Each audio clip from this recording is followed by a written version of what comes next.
Então, dando continuidade, né, aos vídeos de informações para as pessoas interessadas na caminhada do CIT, Colégio Internacional de Terapeutas, eu vou falar agora sobre o processo de acompanhamento do aspirante a terapeuta, dando algumas dicas e algumas informações, relembrando que essas informações estão no site da unipaz.org.br/CIT/, tá bem? Mas eu achei melhor, em função de muita busca, de muita procura, né? E até as pessoas que vão me acionando particularmente, achei melhor fazer um vídeo dando informações assim, de uma forma generalizada. Todas as informações que eu forneço para vocês é tirada do Manual de Orientações Gerais do CIT, que é o manual que todo terapeuta acompanhante tem, né, e que todo aspirante a terapeuta vai receber do seu terapeuta acompanhante assim que começar o seu processo de iniciação.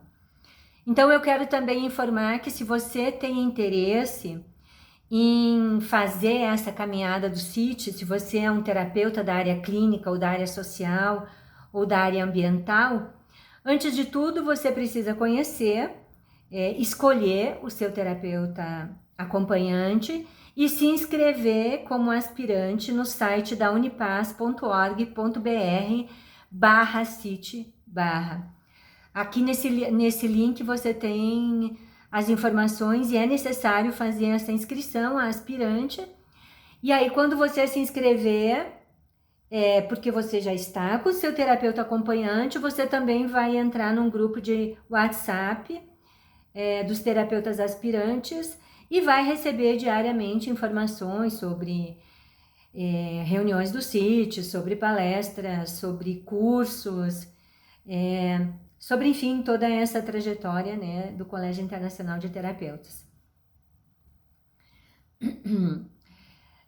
Aqui no manual fala que o interessado em se tornar aspirante ao CIT deverá encaminhar uma carta contextualizando seu desejo a um terapeuta mais próximo de sua região. Hoje, né, essa carta pode ser um e-mail, tá bem?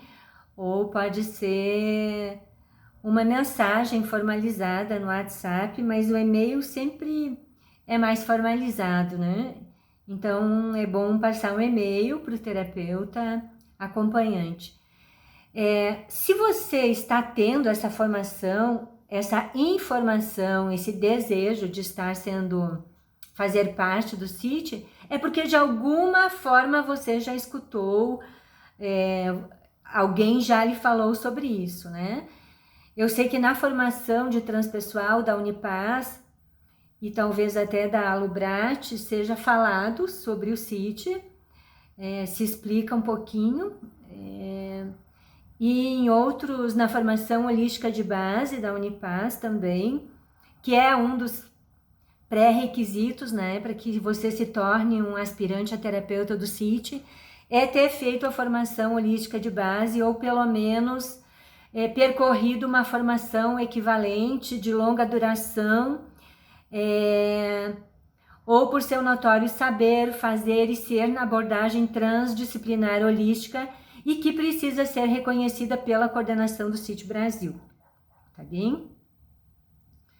A categoria do terapeuta acompanhante deverá ser a mesma do aspirante, exceto nas regiões onde inexiste uma diversidade de terapeutas do CIT.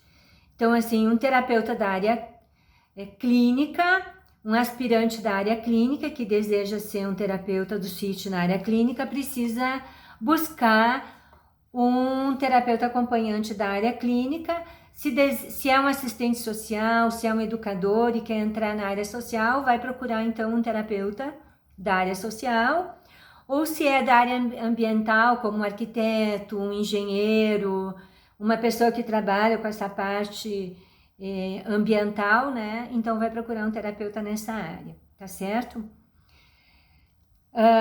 O terapeuta acompanhante precisa imprescindivelmente avaliar se esse pretendente reúne um nível mínimo e básico de integração, de experiência, maturidade e de congruência pessoal e transpessoal.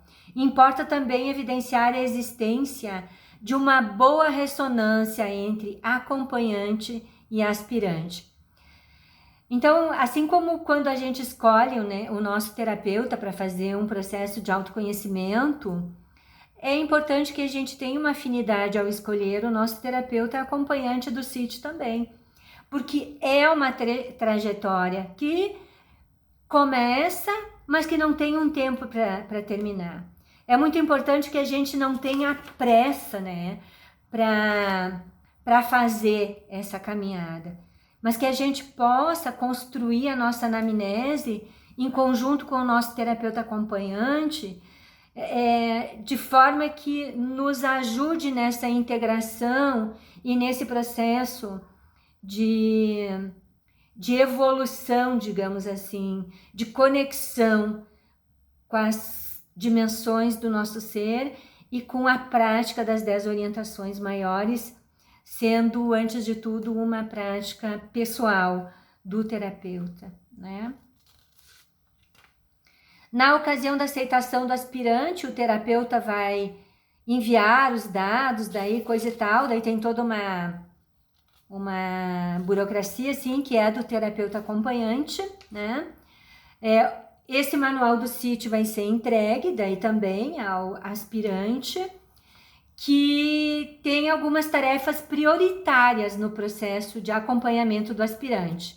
Então, assim, é muito importante você prestar atenção nisso para não se iludir em relação à caminhada do CIT. É uma caminhada que exige da gente um envolvimento, um comprometimento, uma prática, um cuidado, principalmente com a nossa criança ferida, tá bem?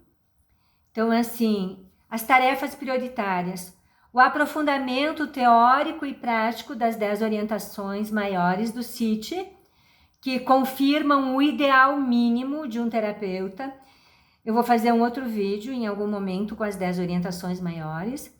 O estudo dos livros Cuidar do Ser e Uma Arte de Cuidar, o estilo alexandrino do Jean-Yves Leloup, bem como a introdução à bibliografia do CIT, que, como eu já disse, eu vou passar para vocês. Participação nos eventos promovidos pelo CIT em nível regional e nacional, retiros de silêncio, enfim, tá? Tem todo um contexto de práticas e de tarefas que precisam ser interiorizados. Não é uma obrigação, mas é uma interiorização, é uma assimilação, é tomar para si esse olhar holístico, esse olhar transpessoal, se entender como um ser de várias dimensões e como um ser, principalmente com uma dimensão amorosa, né?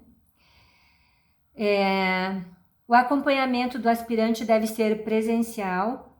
Agora, nesse contexto da pandemia, é claro que alguns encontros vão ser online, mas isso tudo vai voltar ao normal assim que possível, né? Com os encontros presenciais, até porque o ritual de iniciação, por ser um ritual de passagem, precisa ser presencial, no nosso ponto de vista, né? Nós tivemos algumas trocas de ideias com o Roberto Crema, o Pentagrama, e nós entendemos assim que os rituais de iniciação vão aguardar um pouquinho agora até terminar todo esse contexto, para que a gente possa se reunir, né, com todo o amor, né, e com essa formalidade necessária de contato, assim, com o nosso ser, né, e com esse momento tão marcante na nossa vida. A anamnese é um processo que a gente vai fazer como terapeuta aspirante e precisa ser acompanhada com atenção e uma orientação efetiva. As 4 questões que constam no manual precisam ser respondidas plenamente, obedecendo a seguinte ordem. Parecem 4 perguntas simples, mas eu vou dizer para vocês, eu levei mais de 3 anos para responder tudo isso, para integrar tudo isso. Primeiro, quais são os acontecimentos da sua vida que o encaminharam em direção a um trabalho terapêutico e despertaram seu desejo de se tornar um terapeuta? Qual é a sua imagem de ser humano? Noutros termos, quais são os seus pressupostos antropológicos e quais são as suas fontes experimentais e intelectuais? A sua bibliografia, seus ensinamentos recebidos, a sua formação, a sua caminhada, os cursos que você fez, né? Enfim, tudo isso faz parte da imagem de ser humano que você construiu dentro de si, tá bem? Terceira pergunta é, qual é ou qual será a sua forma particular de terapia? Analítica, psicocorporal, artística, educacional, ambiental? Então, para responder essa pergunta, você vai descrever a sua metodologia e a sua prática. E isso também é um processo muito interessante, que faz a gente refletir sobre muitas coisas e que geraram muitas sessões com o terapeuta acompanhante, né? E a última pergunta, quais são os valores fundamentais que dão sentido à sua busca? Com o que você se compromete ao colocar-se na posição de terapeuta? Qual é a sua deontologia? Qual é a sua ética? Bom, no meu ponto de vista, essa pergunta, ela é assim importantíssima. E nós temos que realmente nos questionarmos muito profundamente com o que a gente se compromete quando se coloca no lugar de terapeuta. Que tipo de ética, né, que eu vou utilizar? Se é que existem tipos diferentes de ética, né? Essa é uma forma de expressão. Mas qual é a minha deontologia? Como que eu vou me colocar nesse papel, nesse lugar de, além de ser um terapeuta, ser um hermeneuta para aqueles que me buscam, né? Um tradutor, ajudar a encontrar as respostas, caminhando ao lado por um determinado momento, como uma luz, como um farol, iluminando, né, algumas possibilidades para que você tenha uma clareza maior da sua jornada, enquanto acompanhado pelo seu terapeuta acompanhante, tá bem? Então, as categorias de terapeutas, você deve decidir junto ao seu terapeuta acompanhante, né? Se é clínica, social ou ambiental. Isso vai depender da sua formação e da sua caminhada, tá bom? Então, hoje eu fico por aqui, senão o vídeo vai ficar muito grande, tá certo? Até o nosso próximo vídeo. Beijo, beijo.